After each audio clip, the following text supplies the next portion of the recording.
My name is Maya, I am 46 years old, and I live in a quiet neighborhood in Seattle. They say pride is a sin, but looking at my son Daniel in his graduation gown, I didn't care. He had worked so hard for 4 years. He worked nights. He studied weekends, he never complained. I was ready to scream his name when they called it. I wanted this day to be perfect. Then I saw them. My sister Monica and her son Brandon were pushing through the crowd. I hadn't invited them. I knew better, they always ruined everything. Monica wore a bright red dress that screamed for attention. Brandon looked bored typing on his phone. My stomach dropped. I tried to ignore them. I tried to focus on Daniel. But I should have known that silence wouldn't save us. I should have known that before the day was over, my son's achievement would be stolen, and my family would be laughing at his pain. I thought I was there to celebrate a beginning. I didn't know I was about to end my relationship with my sister forever. But before I tell you how everything flipped and subscribe, drop a comment, where are you watching from? My name is Maya, I am 46 years old, the stadium was packed. It was a hot day in late May. The sun was beating down on the metal bleachers, but I didn't mind the heat. I sat there with my program rolled up in my hand, tapping it against my knee. I was nervous. I was excited. This was the day I had waited for. This was the day Daniel had worked for. I looked around at the other parents. They all looked happy. Some were fanning themselves with hats. Some were holding flowers. Everyone was smiling. I wanted to be like them. I wanted to just be a proud mother watching her son. But I couldn't relax. Next to me, my sister Monica shifted in her seat. She let out a loud sigh. "It is so hot," she complained. She wasn't whispering. "Why do they make these things so long? It's just a piece of paper." I tightened my grip on the program. "It's important, Monica," I said quietly. "It's a big achievement." She rolled her eyes. She was wearing a red dress that was too tight and too bright for a morning ceremony. She wanted people to look at her. She always wanted people to look at her. "It's a general business degree, Maya," she said, waving her hand like she was shooing away a fly. "Everyone has one. It's not like he's becoming a doctor." Her words were like little needles. They poked at my happiness. I tried to ignore them. I looked past her to her son, Brandon, my nephew. Brandon was 23, the same age as Daniel. He was sitting slumped over, staring at his phone. He hadn't looked up once since we arrived. He was wearing jeans and a t-shirt. I had asked him to wear a nice shirt. I had asked him to look presentable for his cousin. But he didn't care. "Brandon," I said softly. "Daniel is going to walk soon. Can you put the phone away?" Brandon didn't even look at me. He just grunted. "Leave him alone," Monica snapped. "He's bored. This is boring. Besides, he's busy networking. He's a very popular boy." I bit my tongue. I knew Brandon wasn't networking. He was playing a game. I could hear the little electronic sounds coming from his phone. Ping, ping, crash. I took a deep breath. I told myself, focus on Daniel. Don't let them ruin this. I looked down at the stage. The graduates were sitting in rows of folding chairs. They all looked the same in their black gowns and square caps. But I knew exactly where Daniel was. I could spot him by the way he sat. He sat up straight. He was paying attention to the speaker. Daniel had worked so hard. I remembered the nights he fell asleep at the kitchen table with his books. I remembered the weekends he stayed home to study while his friends went to parties. I remembered the extra shifts he picked up at the coffee shop to pay for his textbooks. He never asked me for money. He knew things were tight for me. He wanted to do it on his own. And he did. He did it all. The speaker finished his long speech. Finally, the dean stood up. It was time. "Will the candidates for the School of Business please rise?" the dean announced. My heart jumped into my throat. This was it. The students stood up. A cheer went through the crowd. I clapped my hands. I clapped until my palms hurt. They started calling names. It went alphabetically. I waited. I watched. "Daniel James Miller," the announcer's voice boomed over the speakers. "Summa cum laude." "Summa cum laude," with highest distinction. I stood up. I couldn't help it. I jumped to my feet. "That's my son," I yelled. "That's Daniel," I waved my arms. Daniel walked across the stage. He looked tall and handsome. He shook the dean's hand. He took his diploma.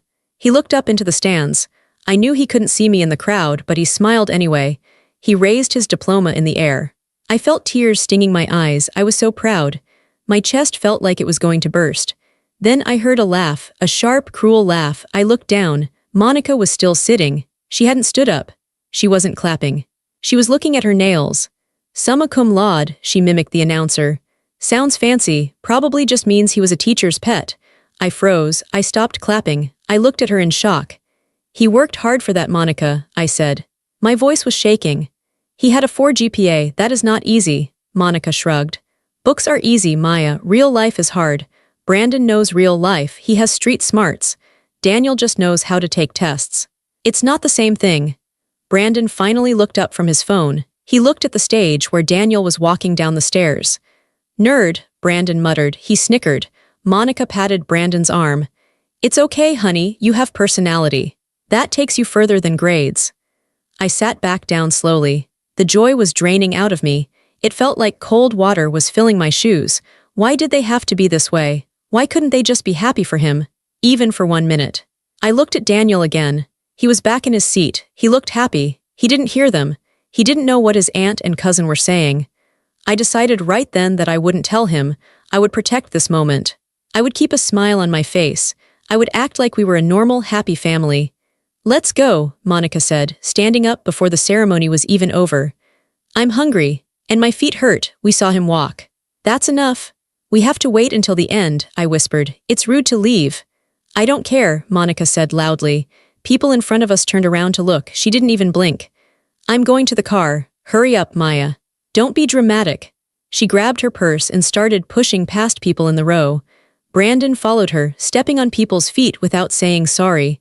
I sat there for 1 more second. I looked at Daniel's back. I wanted to stay. I wanted to watch every single student. I wanted to throw my cap in the air with them. But I knew if I stayed, Monica would cause a scene in the parking lot. She would scream. She would make Daniel feel guilty, so I got up. I lowered my head. I followed my sister and my nephew out of the stadium, leaving my son's celebration behind. We waited by the car for 20 minutes before Daniel came out. When he finally walked up to us, he was beaming. His gown was unzipped, flapping in the wind. He held his diploma cover tightly in both hands. I did it, Mom, he said. He came right to me. I hugged him hard. I smelled the sweat and the cheap fabric of the gown. It was the best smell in the world. I am so proud of you, I whispered into his ear. So proud. Thanks, Mom, he said. He pulled back and looked at Monica and Brandon. He smiled at them too. He was always so kind. He always tried so hard to please them. Did you guys see me? Daniel asked. Monica checked her reflection in the car window. We saw, she said flatly. You walked, good job. Yeah, good job, college boy, Brandon said. He didn't look up from his phone. Daniel's smile faltered a little, but he kept it on his face. Thanks for coming, he said. Let's eat, Monica said. I'm starving. Maya, where are we going? I hope it's not that cheap diner you like. No, I said. I booked a table at Giovanni's. Monica's eyebrows went up. Giovanni's, that's pricey. You sure you can afford that? I saved up, I said simply. It's a special occasion. We got into the cars. I drove Daniel. Monica and Brandon followed us. In the car, Daniel was quiet for a moment. Then he looked at me. Are they okay? He asked. Aunt Monica seemed annoyed. She's just hot, I lied. You know how she gets in the heat. Don't worry about it. Today is about you. We arrived at the restaurant. It was a nice place. White tablecloths, cloth napkins. Candles on the table even though it was daytime. The waiter seated us at a round table near the window. I sat next to Daniel. Monica and Brandon sat across from us. The waiter came over. Welcome. Can I start you with drinks?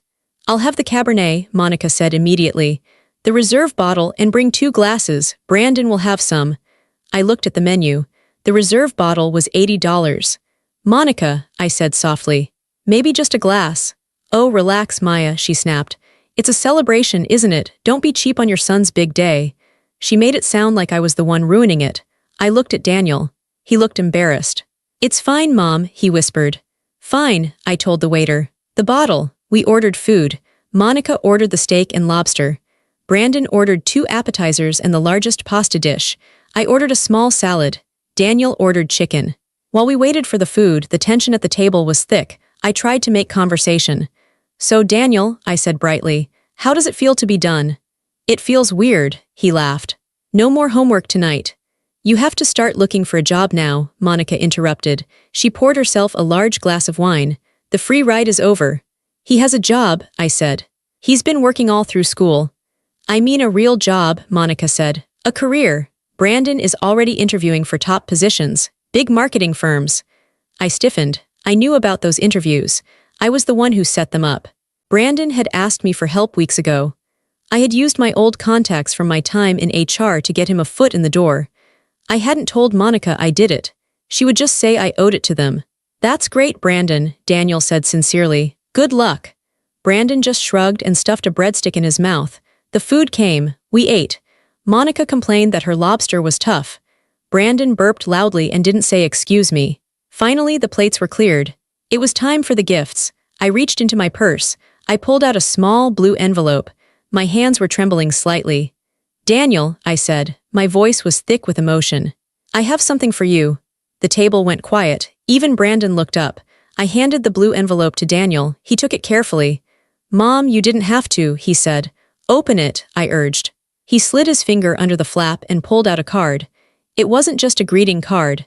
Inside, there was a gift card, a Visa gift card. I had been saving $50 a month for 4 years. Every time I got paid, I put $50 away. I skipped lunches. I didn't buy new clothes. I drove my old car until it rattled. The gift card was for $2,000. Mom, Daniel gasped. He stared at the numbers written on the back. This is too much. It's for your new life, I said. Tears pricked my eyes again. For a deposit on an apartment, or a new suit for interviews, or just to have a cushion. I want you to start strong. Daniel looked at me. His eyes were wet. Thank you, Mom, I love you. He placed the card gently on the table next to his empty dessert plate.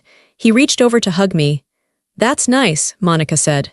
Her voice was cold. She was staring at the card on the table. Must be nice to have that kind of money to throw around. I saved it, Monica, I said. Whatever, she muttered. She reached into her massive tote bag. Here. From us, she tossed a small, crumpled bag onto the table. It wasn't wrapped. Daniel picked it up. Thank you, Aunt Monica. He opened it. It was a keychain. A plastic keychain with the university logo on it. It probably cost $5 at the campus bookstore. Thanks, Daniel said. He truly tried to sound grateful. I need a keychain. Yeah, don't lose it, Monica said. She finished her wine. Then it happened. The waiter came by to refill water glasses. Daniel turned his head to say thank you. In that split second, Brandon reached out. His hand moved fast, like a snake. He grabbed the blue gift card from the table. He didn't look at it. He just pulled it toward him. I blinked. I thought he was just looking at it. I thought he was curious. Brandon, I said. Brandon didn't give it back. He shoved the card into his jeans pocket. Daniel turned back around. He looked at the table. He looked at the empty spot where the card had been. He looked at Brandon. Brandon, Daniel said. He sounded confused. That's mine. Brandon leaned back in his chair. He crossed his arms. He had a smirk on his face. A nasty, entitled smirk. I need it more, Brandon said. The words hung in the air. Simple, direct, crazy. Excuse me, I said. My voice went high. I need it more, Brandon repeated. He spoke slowly, like we were stupid. Daniel is a nerd. He's going to get some boring job and save money. I have a life. I have dates. I need clothes. I deserve this. I looked at Monica. I expected her to yell. I expected her to grab her son's ear and force him to give it back. I expected her to be horrified. Monica looked at Brandon. Then she looked at me. And then she laughed. The sound of Monica's laughter was worse than a slap in the face. It wasn't a nervous laugh. It was a genuine, amused chuckle. She picked up her wine glass, saw it was empty, and set it down hard. Oh, Brandon, she said, shaking her head. You are terrible. She didn't tell him to give it back. She didn't scold him. She acted like he had just told a funny joke. My hands were shaking. I placed them flat on the table to stop them. Monica, I said. My voice was very low. Tell him to give it back. Now. Relax, Maya, Monica sighed. She looked bored. Don't be so dramatic. They're cousins. They share. Daniel doesn't mind sharing, do you, Daniel? She turned her gaze on my son. It was a look I knew well. It was a look that said, don't you dare cause a problem. Don't you dare make me look bad. Daniel looked at his aunt. Then he looked at Brandon. Brandon was staring him down, daring him to speak. It's $2,000, Daniel whispered. He looked sick. Mom saved for years for that. So, Brandon said. He patted his pocket. You have a degree, right? Mr. Summa cum laude. Go make money, I'm broke. Mom won't give me cash, I need this. It's theft, I said. I started to stand up. Brandon, give it to me, right now. People at the other tables were starting to look. I saw a couple near the door watching us. The waiter stopped near our table, holding a pitcher of water, looking unsure of what to do. Monica saw the people looking, her eyes narrowed. "Sit down, Maya," she hissed. "You are making a scene." "I'm making a scene?" I asked. I felt like I was going crazy. "Your son just stole $2,000 from my son at the dinner table." "He didn't steal it," Monica said. "He's borrowing it. Family helps family. God, you are so selfish. You always have been.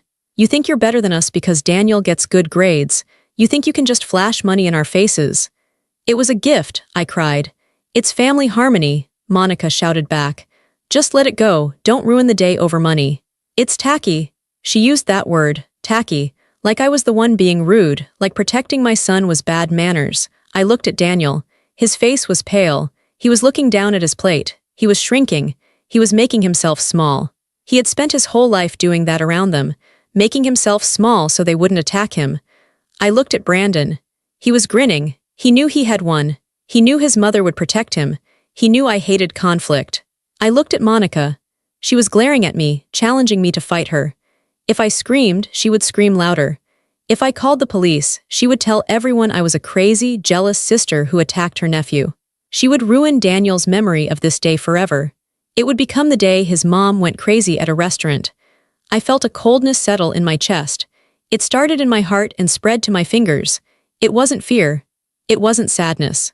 It was clarity. For 20 years I had played this game. I had apologized when I wasn't wrong. I had given them money I didn't have. I had kept the peace. I had swallowed my pride. And this was the thanks I got. My son robbed at his own graduation dinner. I looked at Daniel. I saw the pain in his eyes. He was waiting for me to fix it, or he was waiting for me to surrender. I took a deep breath. I sat back down. "Fine," I said. The word was quiet. Monica smiled. It was a smile of victory. "See, was that so hard? Family is more important than money." I turned to Daniel. I reached out and took his hand. His hand was cold. "Let it go, Daniel," I whispered to him. "Mom," he looked at me hurt. "But, let it go," I said again. I squeezed his hand hard. I looked him right in the eyes. I tried to send him a message with my eyes. "Trust me, just wait." Daniel saw something in my face. He stopped arguing. He nodded slowly.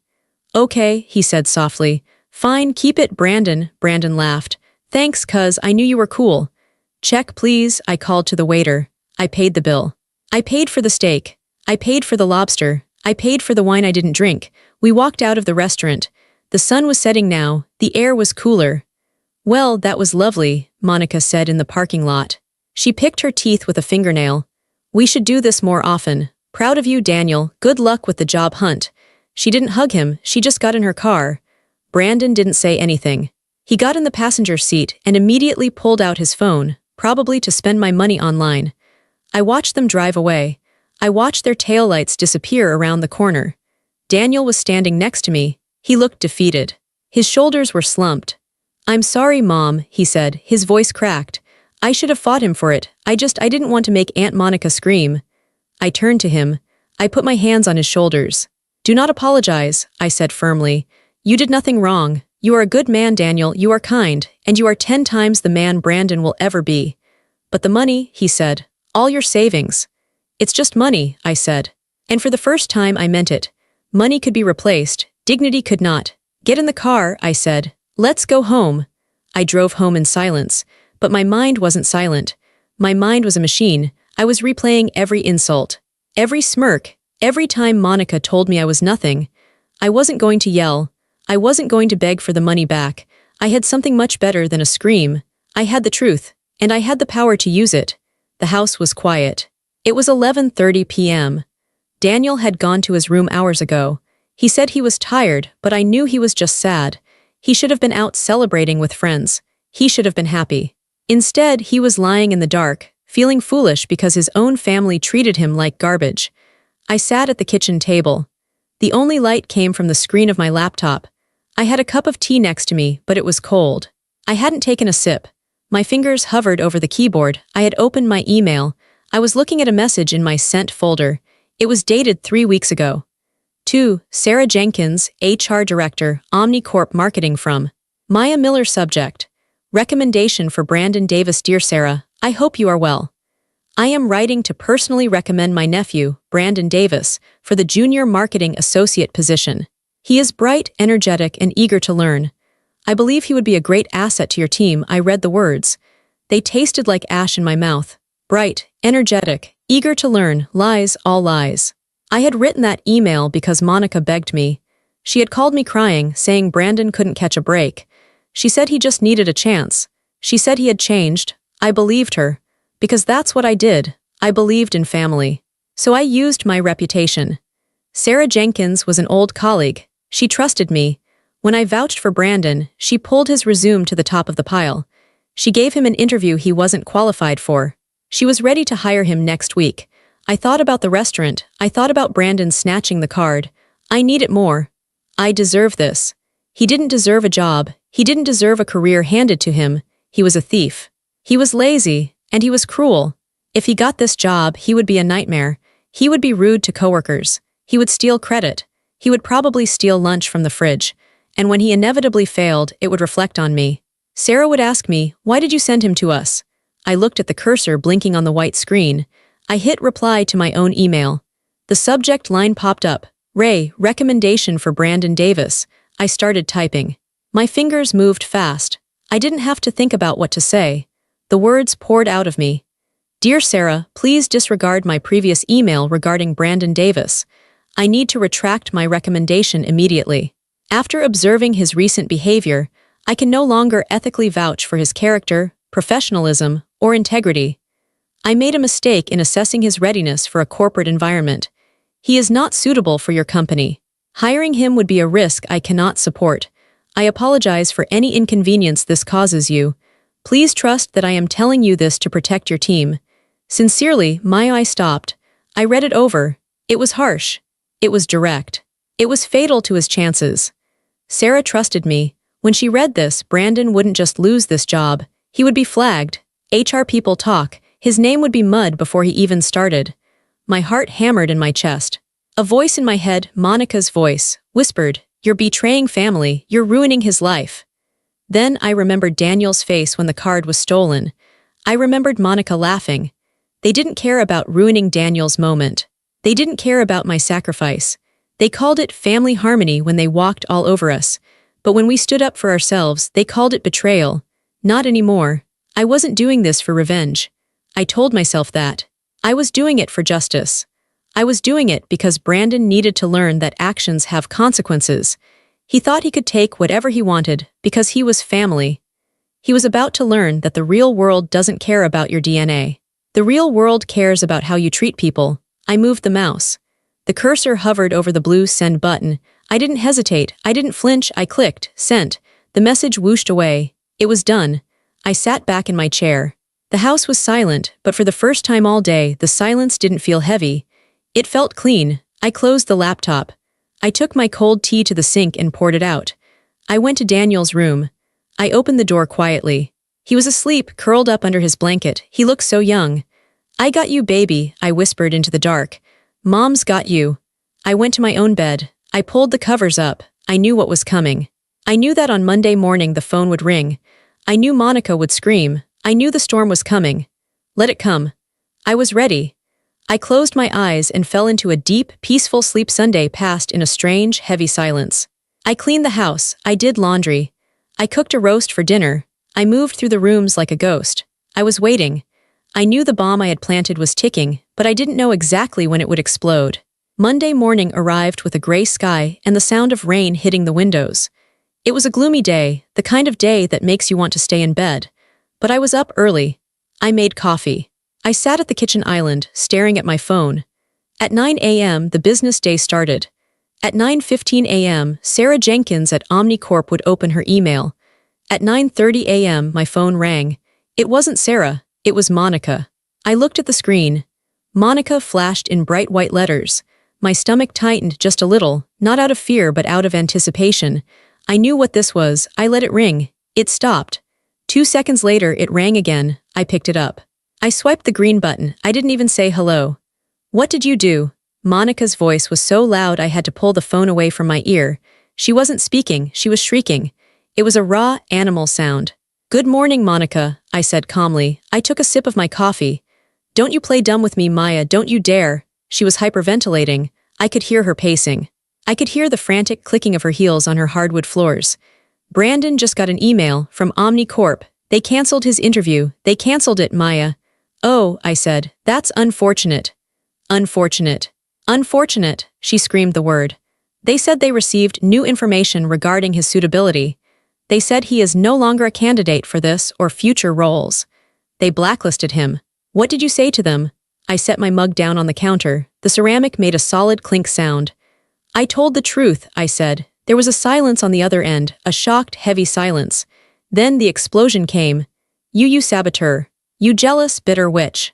The insults poured out of her like sewage.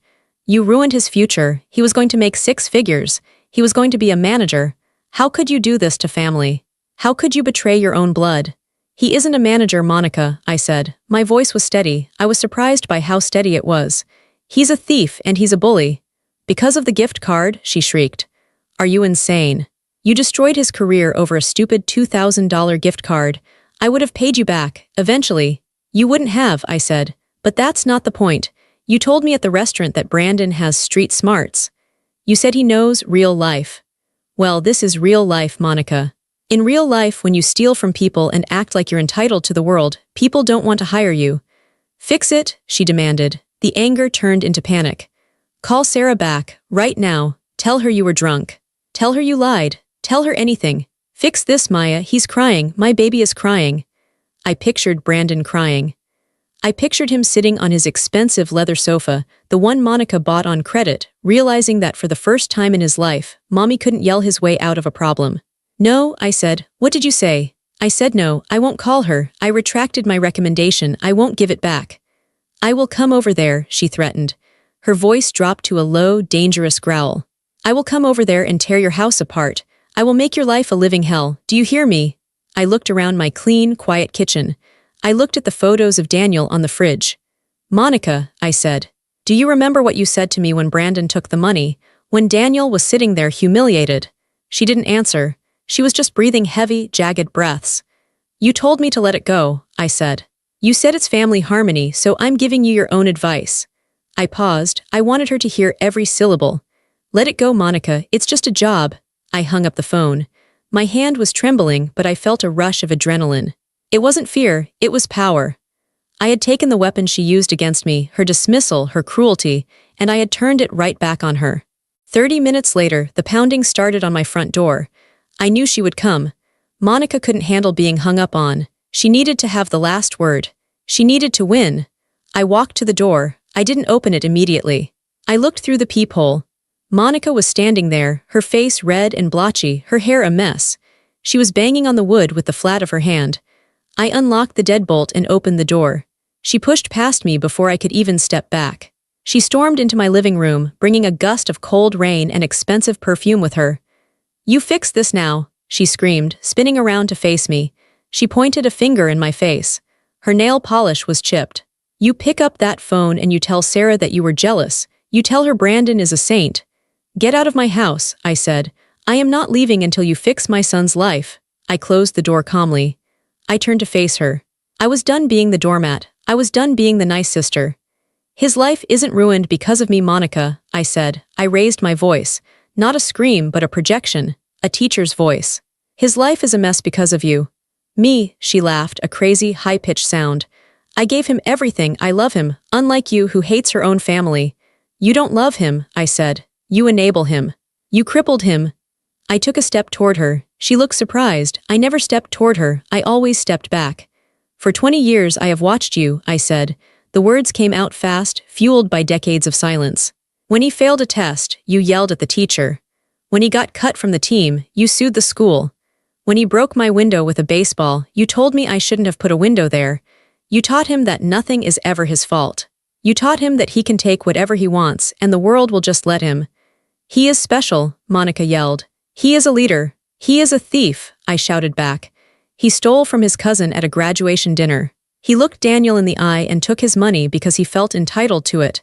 And you laughed. You sat there and you laughed. It was a joke. It wasn't a joke to Daniel, I said. And it wasn't a joke to me. That was my blood, sweat, and tears in that envelope. And you let him treat it like trash. Well, guess what? Sarah Jenkins doesn't want a thief. She doesn't want an entitled brat who thinks the rules don't apply to him. Brandon sabotaged himself. All I did was turn on the light so she could see who he really is. Monica's mouth opened and closed. She looked like a fish gasping for air. She wasn't used to this. She wasn't used to the truth. She lived in a fantasy world where she and Brandon were royalty and everyone else was a servant. "You are jealous," she whispered. It was her go-to defense. "You've always been jealous of him, because Daniel is boring.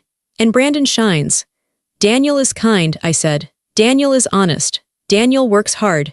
If that's boring, then thank God for boring, because I would rather have a boring son than a criminal." Monica's face twisted.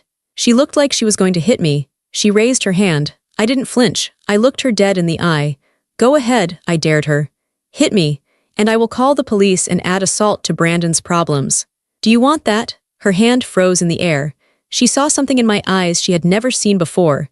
She saw that I wasn't afraid of her anymore. The fear was gone. It had burned away in the restaurant when she laughed at my son. She lowered her hand. She let out a sob, a fake, dramatic sob. "I don't even know who you are," she cried. "My own sister turning on me." "I didn't turn on you," I said. "I stood up for myself, finally, now get out. And don't come back until you learn how to respect us." "Which means, don't come back." She stared at me with pure hatred. Then she spun on her heel and stomped out the door, slamming it so hard the pictures on the wall rattled. I stood in the silence of the living room. My heart was pounding like a drum. My knees felt weak. I sat down on the sofa and put my head in my hands. I had done it. I had burned the bridge. And looking at the ashes, I didn't feel sad. I felt free. I didn't know Daniel was home. I thought he had gone to the gym. But a few minutes after Monica slammed the door, I heard a creak from the hallway. I looked up. Daniel was standing there. He was wearing his workout clothes, holding his gym bag. He looked pale, his eyes were wide. "Mom," he said softly.